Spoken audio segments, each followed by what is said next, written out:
So yan na po yung MRT show. Along EDSA lamang po tayo. At syempre marami na rin pong mga buildings nearby. Yan po yung mga papuntang MRT Boni. At yan na po yung property po natin na Urban Deca Towers EDSA.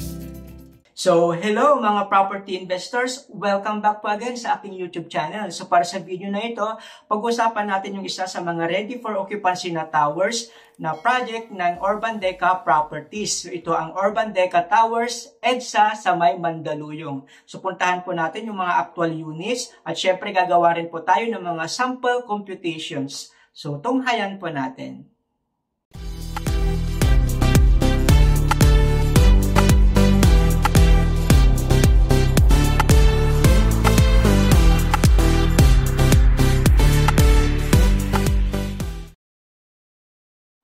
So, ayan, welcome mga property investors. Welcome po sa panibagong video na gagawin po natin. Ito ang Urban Deca Towers EDSA. So, kung naghahanap po yung mga ready for occupancy along EDSA na malapit sa may Makati, yan, ito po yung para sa inyo po.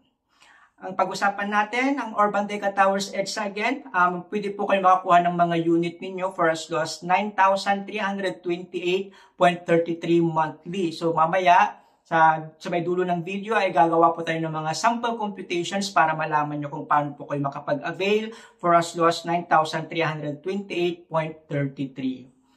Ito po yung ating properties, ang building lamang po na 42 hanggang 42 floors. Ito ang Urban Deca Towers EDSA sa may Mandaluyong. Along EDSA lamang po siya. So napakababa po ng ating down payment. Parang rent to own na rin po siya. So ito po yung ating MRT, no? MRT station, papunta po yan ng sa may show station po.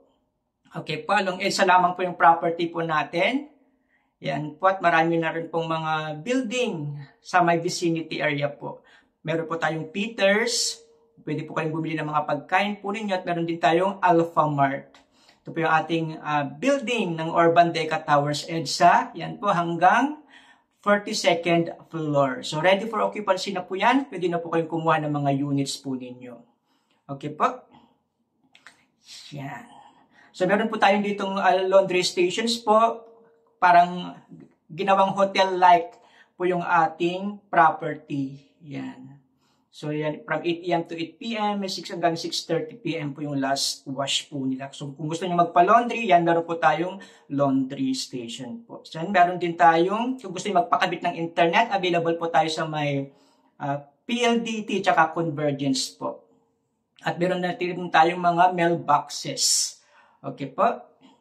Yan. So, bakit nga ba ako kukuha sa may Urban Deca Towers EDSA? First, located po tayo sa may Sierra Madre Avenue, ang Mandaluyong, along EDSA lamang po tayo.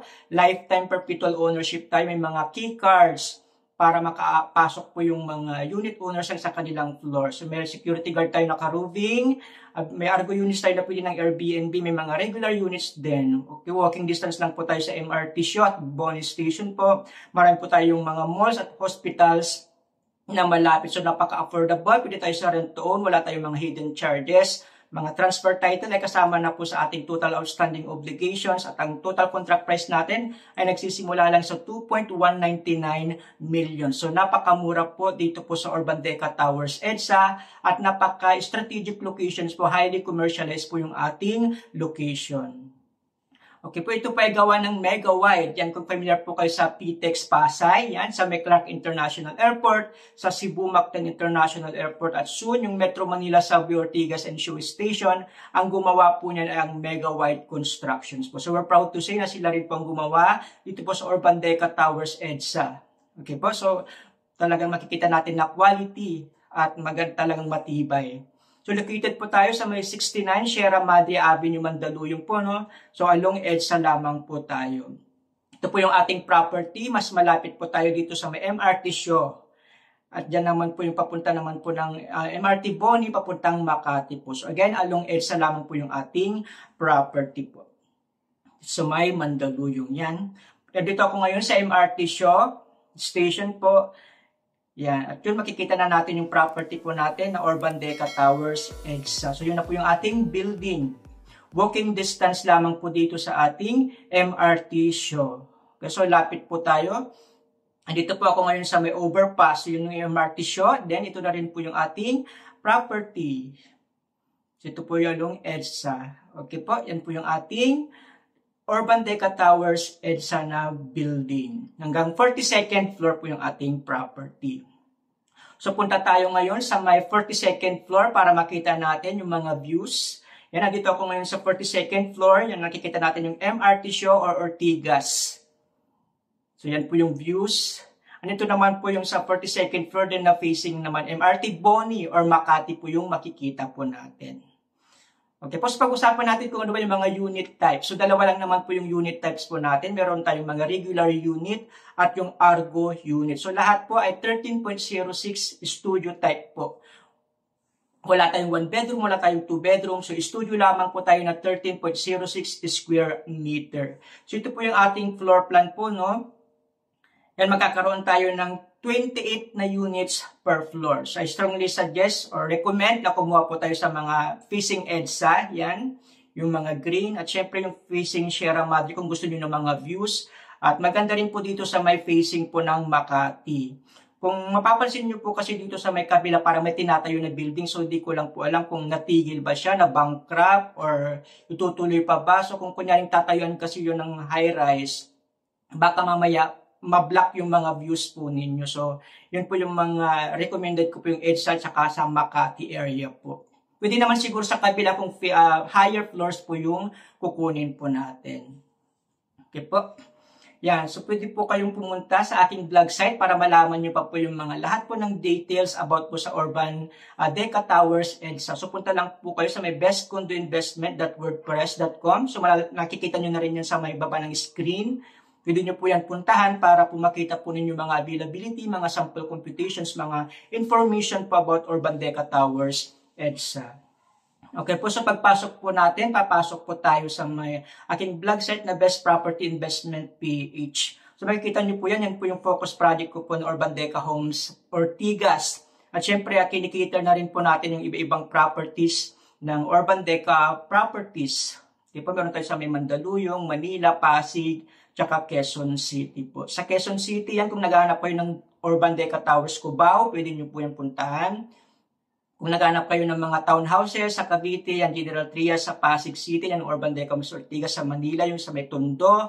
Ano ito naman po yung Urban Deca Towers EDSA po. So, i-click lang po natin yan. And then, pupunta na po tayo sa information about Urban Deca Towers EDSA. So, makikita nyo po dyan yung mga details po, yan. Kung gusto niyo makita yung mga floor plan po natin, mga project details po. So, nilagay ko na rin po dyan po lahat. So, puntahan nyo lang po yan. Nilalagay ko na lang din po sa may description box below. May mga inventories po tayo yan. Meron tayong mga, pwede tayong mag-view ng 3 to 4 units kung gusto nyo. Puntahan po yung ating mga units. Yan po, meron tayong Argo units na fresh. Yan, kunyari yung mga Argo units, yan po yung mga hindi pa po natitirahan, ganyan. Pag mga resale, yan na po yung mga may kumuha na po pero hindi nagpatuloy. Yan. So, meron din tayong mga regular. Ang pinagkaiba lang naman yung mga Argo, sila po yung mga fully furnished. Na may, titingin po tayo ng mga actual na mga units po. So, ang pinagkaiba again, yan, Argo, yung mga fully furnished. And then, ito po yung mga recommended units ko po. Pwede po kayo mamili po dyan ng 3 to 4 units para tingnan po natin ang actual yung mga units po mismo. So again, recommended ko po yung mga facing EDSA, facing Sierra Madre at saka facing po ng Makati. Kung gusto niyo po talaga ng mga facing Ortigas, yan po, pwede naman po basta higher floors. Kasi once na baka tinayo yung, yun nga po, yung ginagawang building sa kabila, baka ma-block po yung views po ninyo. So, dito rin po yung mga sample computations po natin yan, which is i-discuss natin yan sa dulo po ng ating video. So, again, meron po tayong move-in fee as of the moment, no? Subject without prior notice, 12,000. At yung association dues natin is nasa 78 pesos per square meter. Okay po yan. So, pwede nyo pong puntahan yan, bestcondoinvestment.wordpress.com at pumunta po kayo sa may Mandaluyong po na project locations para po mapuntahan po natin. Makita nyo po yung mga details about Urban Deca Towers EDSA po. Yan. Kung gusto nyo Urban Deca Ortigas, mas maganda naman po. Okay po? Yan. So again, kung gusto nyo makita, free viewing po tayo. Pwede nyo makita yung 3 up to 4 units. Sabihan nyo lang po ako para ma-inform po natin yung guard. Again, tawag po kayo sa may 0936-899-2683. Available po sa Viber, sa WhatsApp, sa Telegram, through call at through text. Again, 0936-899-2683. So dial nyo lang po yun. Ito yung ating mga Argo units po na fully furnished. So ito ay nasa 2,650,000 lamang po. Meron na pong mga gamit like mga TV, may mga aircon na rin, may mga bed, may mga bed foam, yan, may mga mini ref, may mga water heater. So fully furnished na po siya. Pwede nyo na po ipa-Airbnb yan. Kung gusto nyo pagandahin once na tinurn over po, pwede nyo pong ganyan mangyayari po. I-repaint nyo or kung gusto nyo i-modify, yan. Pwede naman kayong maglagay ng mga magpainit ng tubig. Yan. Hindi ko lang alam kung pwedeng lagyan ng induction cooker no, kasi wala tayong exhaust fan. So parang hotel lang na bibili kayo ng mga pagkain nyo din, i-reheat nyo na lang, bibili na lang kayo ng mga oven, ganun po. So ito po, puntahan po natin yung actual na unit. Ito po yung Argo sa may located sa 42nd floor. So ito po yung located po sa pinakatuktok po ng ating building unit 17. So panoorin po natin, tingnan po natin yung 4217. Ito ay available pa po as of the moment. So yan, pagpasok natin, nasa kaliwa yung CR. Yan po yung meron po tayong heater. Yan po. Yan po yung ating main switch. Actually, mataas po siya. Iwan ko lang kung nasa 3.5 to 4 meters po yung from floor to ceiling po. So may meron na rin yan. May mini ref. Yan, meron na rin laboratory, may kwan na po, may mga cabinets, yan, may mga mirrors. So, pwede nyo palagyan ng mga cabinet. At yan, meron din tayong TV na rin po. And then, syempre, meron din tayong aircon at napakaganda po ng ating views dahil ito po ay facing po ng EDSA. Okay po? Yan. So, facing EDSA, maraming building. Yan, makikita nyo po yung daanan ng MRT, yung project po na FAME, na SMDC, yan, which is parang times 3, times 4 po yung presyo niya compared po sa atin sa urban na napaka-affordable po. Okay po yan. Pwede nyo po siguro maglagay ng induction cooker pero may mga water sprinkler po kasi tayo. Ito naman yung ating mga regular unit po, no, or mga semi-furnished. Yan, meron na rin yung mga cabinet, yan, pero hindi siya fully furnished katulad ng kanina. Ito ay nasa 2.199 million naman po. So may aircon naman siya, may mga upuan. Yan, pwede nyo naman yan palitan once na tinurn over po sa inyo. May mga cabinet, lagyan nyo dyan ng ref, ganyan. Okay po. Meron na rin kung ano po yung gusto nyo gawin po sa unit nyo once na tinurn over. Ito yung mga sample po ng mga sample designs. Kung mapapansin nyo, naglagay po siya ng queen size bed po dito. Yan, naglagay siya ng TV. Dito naman, yan, meron siyang nalagay na oven, microwave. Para pag kunyari bibili ka na lang, kasi parang hotel-like nga lang, pwede ka pwedeng magluto. Or pwede nyo rin gawan ng ganyan na design. So, depende po sa inyo. Parang come and go po. Usually, parang gawin lang tulugan. Ganun po dito po sa Urban Deca Towers, EDSA. So, pwede nyo pong paupahan or Airbnb po. Ngayon, puntahan naman natin sa may Unit 26. Ito yung mga facing Makati area naman po. So, punta tayo sa may 15th floor. Isa sa mga recommended units ko rin yan kung naghahanap ko yung magandang views. And facing Makati. So, 1526. So, ito po yung ating semi-furnished o mga regular units po. Nasa 2.199 billion. So, meron na po yung shower. Yan. So, yan po yung view po niya sa may bintana po. Meron na rin aircon. May mga upuan niya. Pwede nyo palitan yan. Pwede nyo i-repaint. Yan po. Yan po yung meron po tayong cabinet. Kasama na rin po yan. So, kung gusto nyo maglagay siguro may induction cooker, siguro pwede naman tanggalin nyo na lang lahat yung mga cabinet. So, once na tinurn over po sa inyo, nasa sa inyo na po yan kung ano pong gagawin nyo po sa may loob ng unit po ninyo. Okay po, yan. Gagawa tayo ngayon ng mga sample computations para sa kung gusto nyo kumuha ng mga regular at mga Argo na mga units po. So, ito po yung mga rent-to-own natin. Mag-move in tayo after po ng approval ng mga requirements at mabayaran po natin yung move-in fee. Again, ito po ay available lang po tayo sa in-house financing.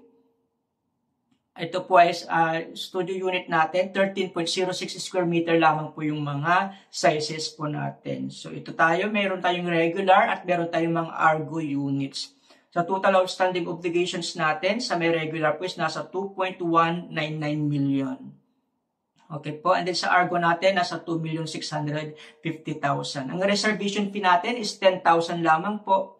And then yung loanable amount natin, yan na po, babayaran na po natin sa in-house financing. Ang loan term natin nasa 10.5 interest, 10.5%. So pwede tayo sa 25 years, 20 years, 15 years, 10 years, 5 years. So 10.5 interest rate ng in-house financing. Okay pa, para sa regular unit, yung monthly amortization po natin, pag 25 years, nasa 20,668. Yan. Pag 20 years, 21,000. Pag 15, 24,000. Sa 10 years, 29. Ito yung dapat na salary po natin no, nagre-range ng 51,000 up to 117,000 po para ma-qualify po tayo. Depende po kung ilang years po yung kukunin natin. Dito naman sa Argo unit, yung mga monthly amortization natin yan from 24,000 to 56,000 po. Depende po kung ilang years nyo pababayaran yung loan term nyo po sa may in-house financing. And then yung sasahod po natin, nagre-range ng 62,000 to 141,000. Para sa GMI po, yan single income o principal buyer or combined up to 3 borrowers. So up to 3, pwede po kung kunyaring kulang po kayo yung sa may salary po ninyo. And then yung monthly amortization natin, hindi pa po kasama dyan yung MRI or monthly redemption insurance, fire insurance, and real estate tax or amilyar. So hindi pa siya included po. So more or less, nasa 1,000 naman lang po yun, yung sa monthly amortizations po natin.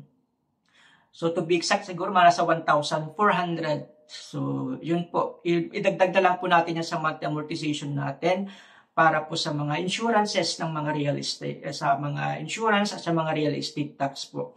Again, yung final computations po, ibibigay po ng taga Urban Deca po na 8990 in-house. At hindi pa kasama dyan yung ating move-in fee which is nasa 12,000 po. Again, kung may mga katanungan kayo, pwede po kayong tumawag 0936 899-2683 para mabisita po natin yung mga units po natin. Makita po yung mga actual. So, hanap na lang po kayo kung ano yung mga gusto nyo po sa availability na binigay ko po kanina na aking website para tingnan po natin at least 4 po, 3 to 4 units. Pwede po nating makita in actual. Depende po sa availability. So, again, lahat po ng unit natin nasa 13.06 square meter lamang po. So, naka-promo po tayo, no? Kung gusto nyo pong i-avail yung move-in after 3 months down payment. Again, after approval din ng mga requirements, saka lang po tayo pwedeng makapag-move in. So, again, this is sample computations lamang po at subject for approval. Applicable lamang po to lahat sa mga regular units. So, yung total outstanding natin, total contract 2.1, 3% payable in 3% down payment. Ang reservation fee natin is nasa 5,000 lamang po.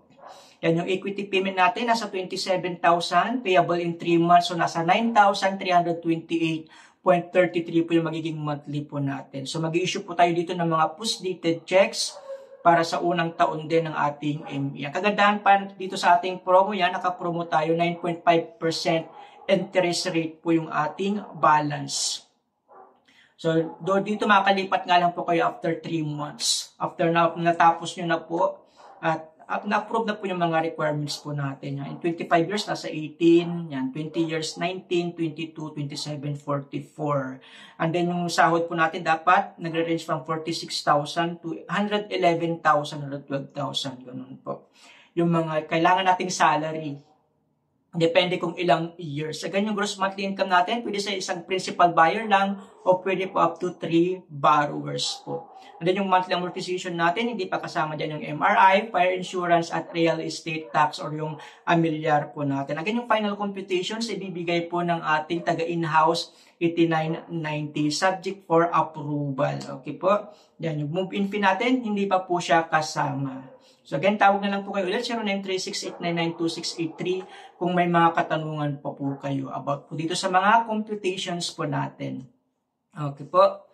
Yan, yung final computations, i-release po yan ng taga 8990 based po sa actual chosen unit po natin. So again, applicable lang po itong promo na to sa mga regular units, hindi po pwede sa mga Argo units.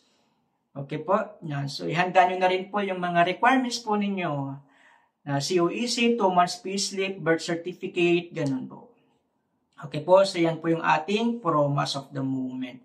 Kung gusto nyo naman mag-spot ng down payment para mabawasan yung monthly amortizations nyo, yan, pwede naman po tayo. Again, this is subject for approval. Ang required kasi sa atin, if I'm not mistaken, sa in-house ay 25%. So, let's say, kunyari lang po, no, meron kang extra na 500,000. Yan. Mr. Garcia, meron akong 500,000 gusto kong i-down na kaagad. So, yan po yung magiging computations po natin sa regular at Argo units. So, yung loanable amount natin, naging 1.6 na lang po sa may regular unit. At sa may Argo is nasa 2.1 million. And then, yung loan term natin, 10.5%. Yan po nasa 15,000 to 36,000. Depende kung ilang years to pay nyo po. And then, yung gross monthly income natin, nagre-range from 39,000 to 90,000. And then, sa may Argo naman, 20 to 45,000. Yan yung salary, 50 to 114,000 po yung ating mga Argo units. Again, this is subject for approval. Pwede po natin iidulog po sa taga Urban Deca po na 8990 in-house po. Okay, so yan, depende para bababa po yung monthly amortizations po niyan. So again, subject for approval, mga sample computations lamang po ito. So kung may mga katanungan kayo yan, pwede po natin makita at bisitahin po yung ating office na located po sa may Urban Deca Homes, Ortigas. Again, start owning your tomorrow today. Mag-invest na po tayo dito po sa Urban Deca Towers EDSA. Pwede niyo pong paupahan, gawing Airbnb. So, tawag lang po kayo 0936-899-2683 para po makikita na po tayo ng mga units na gusto po ninyo. Okay po? Ayan.